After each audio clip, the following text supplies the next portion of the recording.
Guys, what is going on? Back again with another Arbitrum ecosystem update. As usual, nothing in this video is financial advice, and everything I say is my opinion and my opinion alone. First, I want to jump into a relatively touchy subject. I guess it makes sense as the first topic of the video to wrangle you in, get your attention. We have a tweet by Carnation saying, looking at the Arbitrum LTIPP proposal, the council members and multi-sig signers are eaten. And that is slang for these guys are getting a lot of money. Essentially, for those of you who aren't familiar, the LTIP proposal that I actually made a video about, or I mentioned in one of the videos last week, is essentially a long-term incentive pilot proposal. So you missed a P there. Essentially a proposal to fund builders within the Arbitrum ecosystem, development incentives, etc. That's kind of the general kind of idea. Now, part of that proposal includes paying members, council members in this case, advisors, providers for data and analytics, paying all these different people separate amounts of ARB essentially to for their time and for them working as part of the proposal. I think this isn't a shot at Carnation or actually anyone involved in this in particular, but I think there's something to be said, because by the way, this could be like a troll by him or whatever, who knows.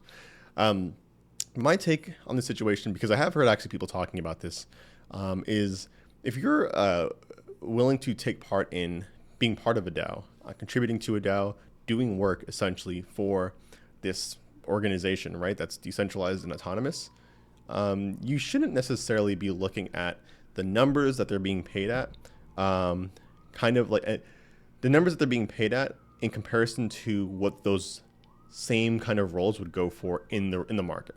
And the reason why I say that is because, no, you're wrong, you can use it to a certain extent as kind of like maybe like a base, but to compare it like one-to-one to me does not make any sense at all, because you're not necessarily dealing with like a central organization that's just paying you and that's it. And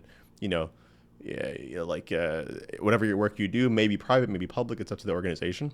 You're essentially working for the most part entirely in the public. You're essentially being part of whatever politics or kind of a conversation that happens within governance, which, newsflash for those people who don't know, governance isn't a straightforward thing. Governance is, unfortunately, whether people like it or not, it's a lot of politics. And the Arbitrum governance DAO, the Arbitrum DAO in this case, to me, is no different. Politics exists everywhere, doesn't matter where you go. But I think it's even heightened when you're working in the public, especially in a DAO as decentralized as this one. So what I'm saying here is not that you should just pay them whatever amount of money they ask for, definitely not. But I do think that when we do look at these proposals, when we look at how much people are getting paid, we shouldn't look at it in a vacuum. We shouldn't look at the amount that they're being given and saying, wow, this is way too much. Contextualize everything, realize that at the end of the day, like, these people are working in the public, they're working with a DAO, they're taking in feedback, they're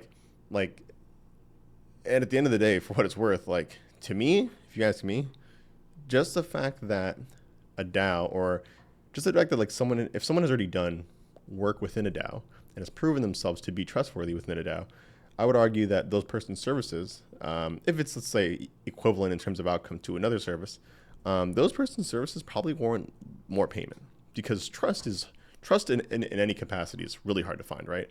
But trust in a DAO setting, in a setting that's completely, again, like I said, decentralized, autonomous, there's no central kind of authority figuring stuff out.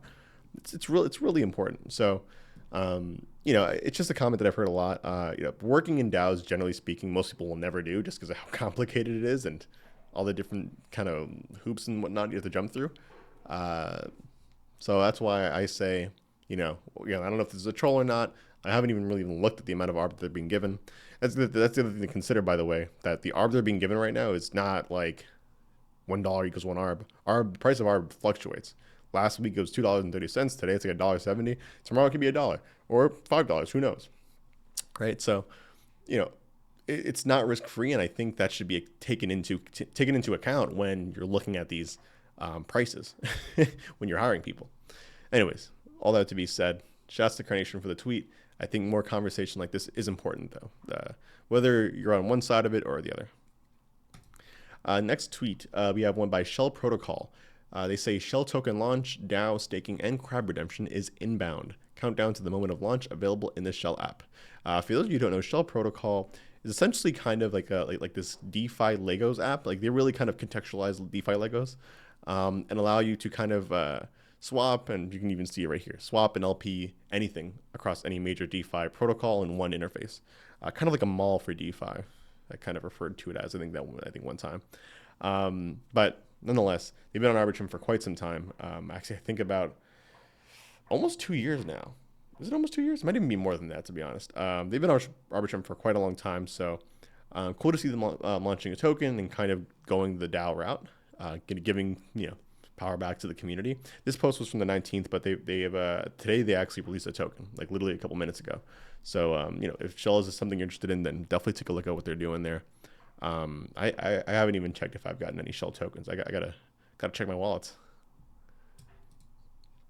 Shoutouts, sorry, no shoutouts. Next post is from Starkware.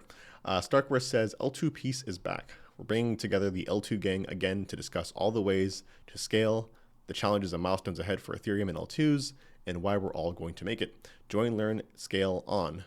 Join, learn, and scale on. And they tagged Arbitrum, Polygon, Starknet, Scroll, ZK Sync, Risk Zero, and Linea. So it's definitely looking like a pretty thick lineup here for the L2, for this L2 panel that Starkware is hosting.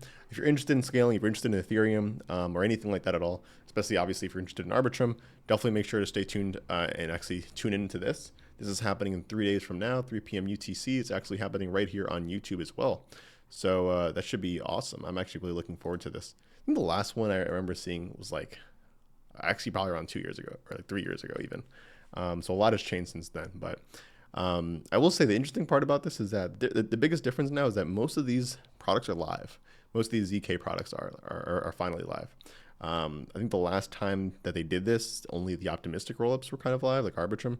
Obviously, Arbitrum is still live and flourishing, but definitely Scroll, ZK Sync. I think we're two of them, for example, that were on I think the panel last time, but weren't actually live. So we'll definitely make for some interesting conversation. And for what it's worth, at the end of the day, we're all scaling Ethereum. But competition makes things all the more interesting, does it not? So shout out to the Starkware guys. They're great people. But that being said, as usual, guys, if you're interested in looking at more crypto-based content, podcast stuff, I'm hosting a podcast with Offchain Labs called Beneath the Layers, focusing on Web3 people and entrepreneurs and telling their stories. So, right on here on YouTube, Twitter, LinkedIn, Apple, Spotify, all that stuff. You can check it out. But yeah, anyways, that being said, thank you guys for watching as usual, and I'll catch you guys in the next one. Peace out.